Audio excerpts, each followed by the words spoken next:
Game bitcoin channel subscribe करिए और bell icon दबाइए लेटेस्ट क्रिप्टो अपडेट्स के लिए। नमस्कार दोस्तों, स्वागत है आपका गेम बिटकॉइन चैनल में। और आज के क्रिप्टो न्यूज़ वीडियो में लेजर वॉलेट में एक बग डिटेक्ट हुआ है जिसके बारे में हम डिटेल में आज बात करेंगे। दोस्तों, गूगल ने रिमूव कर दिया है क्रिप्टो मॉलवेयर जो टारगेट कर रहा था blockchain.com और माइथर वॉलेट के यूजर्स को। और सीएमए ने अनाउंसमेंट करी है कि उनके बिटकॉइन फ्यूचर्स प्लान में कोई भी चेंज नहीं होगा, जबकि सीबीओ ने अपने बिटकॉइन फ्यूचर्स हटा दिए हैं। तो दोस्तों चलिए शुरू करते हैं आज की क्रिप्टो ताज़ा खबर। दोस्तों, न्यूज़ स्टार्ट करने से पहले अगर आप गेम बिटकॉइन चैनल पे नए हैं और इस टाइप का कंटेंट अगर पसंद करते हैं तो चैनल ज़रूर सब्सक्राइब कर लीजिए और साथ ही साथ दबा दीजिए बेल नोटिफिकेशन आइकन ताकि आपको रेगुलर अपडेट्स आते रहें। अब दोस्तों, पिछले हफ्ते सीबीओई ने अनाउंसमेंट करी कि वो बिटकॉइन फ्यूचर्स डिसकंटिन्यू कर रहे हैं अपनी एक्सचेंज पर।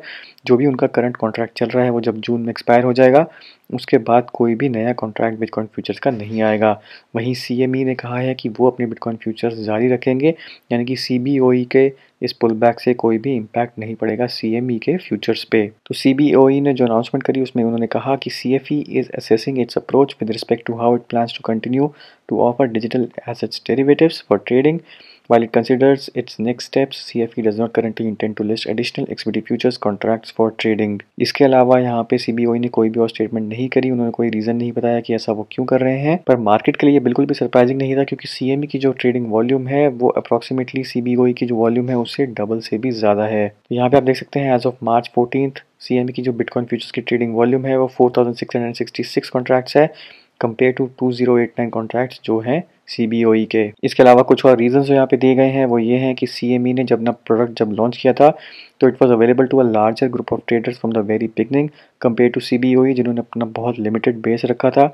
सीबीओई जो अपने बिटकॉइन फ्यूचर्स हैं वो अपनी फ्यूचर एक्सचेंज पे डालते हैं, जबकि सीएमई ग्रुप ने सीएमई एक्सचेंज पर बिटकॉइन को अपनी इक्विटीज ग्रुप में रखा था, जहाँ पे ज़्यादा प्रोडक्ट्स होते हैं, ज़्यादा एसेट क्लासेस होती हैं और ज़्यादा डेली वॉल्यूम भी होती है। तो दोस्तों, आपको क्या लगता है, क्या इससे बिटकॉइन के प्राइस पे इम्पैक्ट पड़ेगा? क्योंकि यहाँ पे ये बोला जाता था कि जब भी ये फ्यूचर्स कॉन्ट्रैक्ट लॉन्च हुए थे दिसंबर 2017 में, उसके बाद से बिटकॉइन का प्राइस डिक्लाइन होने लग गया।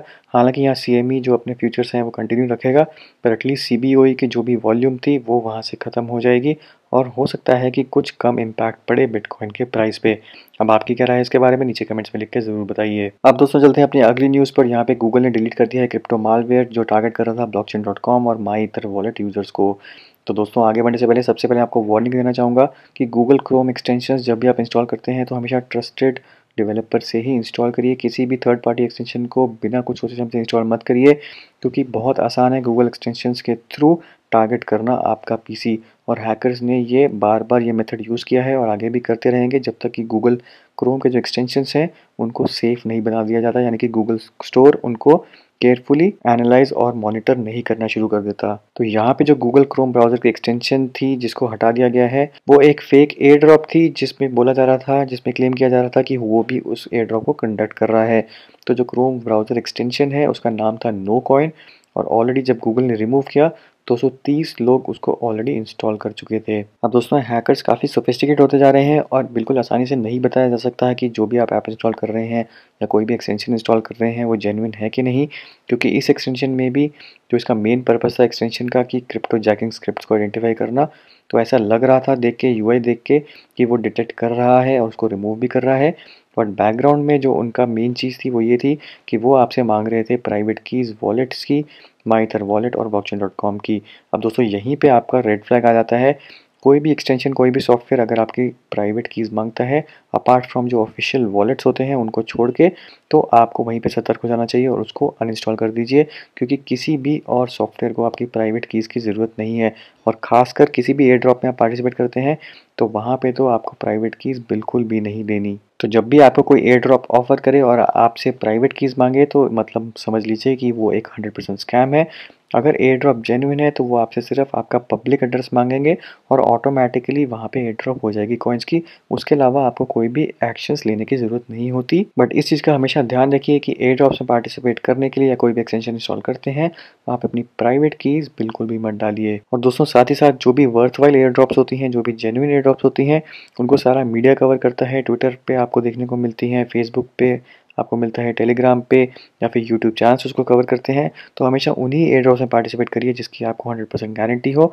कोई भी अननोन एयर ड्रॉप में पार्टिसिपेट बिल्कुल भी मत करिए। और आप इस चीज़ के लिए भी निश्चिंत रह सकते हैं कि जब भी कोई बड़ी एयर ड्रॉप आएगी तो वो गेम ऑफ बिटकॉइन चैनल पे ज़रूर कवर होगी, चाहे वो यूट्यूब चैनल पे हो, चाहे वो गेम ऑफ बिटकॉइन के टेलीग्राम ग्रुप्स पे। अब दोस्तों आज की फाइनल न्यूज़ पे चलते हैं और काफ़ी इंपॉर्टेंट है। अगर आप लेजर वॉलेट यूज़ करते हैं तो आपके लिए सबसे ज़्यादा इंपॉर्टेंट है, क्योंकि यहाँ पे डिस्कवर हुआ है एक लेजर वॉलेट में बग, जिसके कारण एक यूज़र ने क्लेम किया है कि उन्होंने $83,000 अपने गवा दिए हैं मोनेरो में। तो ये वार्निंग पोस्ट करी गई है मोनेरो के सबरेडिट में, और ये है मोनेरो वर्जन 0.14 और लेजर का वर्जन 1.13। तो अभी तक तो दोस्तों यही इन्फॉर्मेशन है कि जो बग है वो इन वर्जन्स में प्रेजेंट है, यानी कि 0.14 और लेजर का वर्जन 1.13।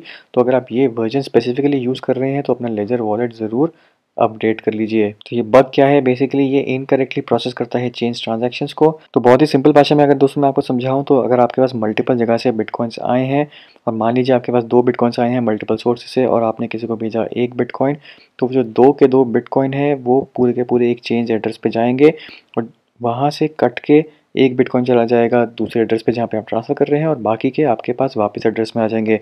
तो यहाँ पे जो चेंज ट्रांजैक्शन हो रही है मोनेरो की लेजर वॉलेट में, उसमें गड़बड़ हो रही है, क्योंकि यहाँ पे जब मोनेरो भेजे गए तो सारे के सारे ट्रांसफ़र तो हो गए, चेंज एड्रेस पे चले तो गए, बट वहाँ से जो बैलेंस है वो वापस यूज़र के वॉलेट में नहीं आया। तो यहाँ पे साफ साफ वार्निंग है, do not use Ledger Nano S with client 0.14 until more information is provided. तो दोस्तों इसमें आप सतर्क हो जाइए, अपना लेजर वॉलेट फटाफट से अपडेट कर लीजिए। और अगर 0.14 यूज़ कर रहे हैं उसमें कोई अपडेट अवेलेबल नहीं है तो उसको यूज़ करना फिलहाल बंद कर दीजिए। और दोस्तों मैं तो आपको यहाँ पे यही कहूँगा कि अगर आप लेजर वॉलेट यूज़ करते हैं तो इस न्यूज़ को ज़रूर ट्रैक करिए। तो दोस्तों ये थी आज की क्रिप्टो न्यूज़, उम्मीद करता हूँ ये आपको पसंद आई होगी। वीडियो को ज़रूर लाइक करिए, शेयर करिए, चैनल को सब्सक्राइब करना मत भूलिए। मिलता हूँ मैं आपसे अगली वीडियो में, तब तक के लिए हैव अ सेफ इन्वेस्टमेंट।